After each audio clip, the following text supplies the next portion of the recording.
Hi, నేను మీ bus పోతున్నా. వేసవి సెలవులు ఇచ్చేశారా? వేసవి సెలవుల్లో చాలాసార్లు ఒక మాట వింటూ ఉంటాం.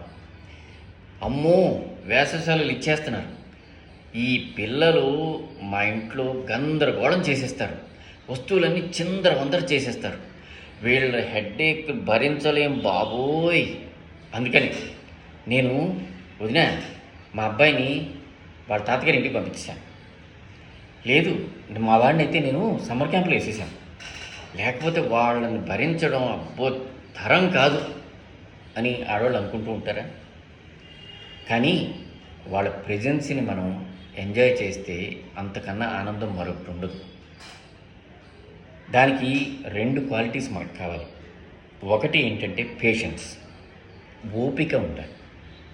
2, వాళ్ళతో కలిసిపోయి ఆడుకునేటటువంటి ఒక చైల్డ్ లైక్ మెంటాలిటీ మనకు ఉండాలి.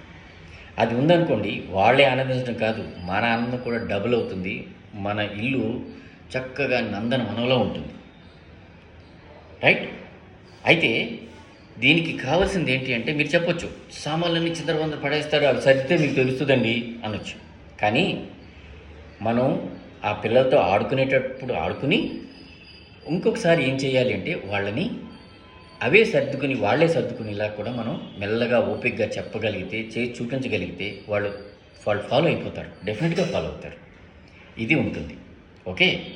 ఇంకొక మంచి లక్షణం ఏంటి అంటే, వాళ్ళు ఆడుతున్నప్పుడు వాళ్ళని చూస్తూ మన బాల్యాన్ని మనం గుర్తెచ్చుకున్నామా, వాళ్ళలో మన బాల్యాన్ని చూసామా, మనకి చాలా హ్యాపీగా ఉంటుంది. మన కళ్ళల్లో మెరుపు వస్తుంది, మన పెదవులపై నవ్వు వస్తుంది.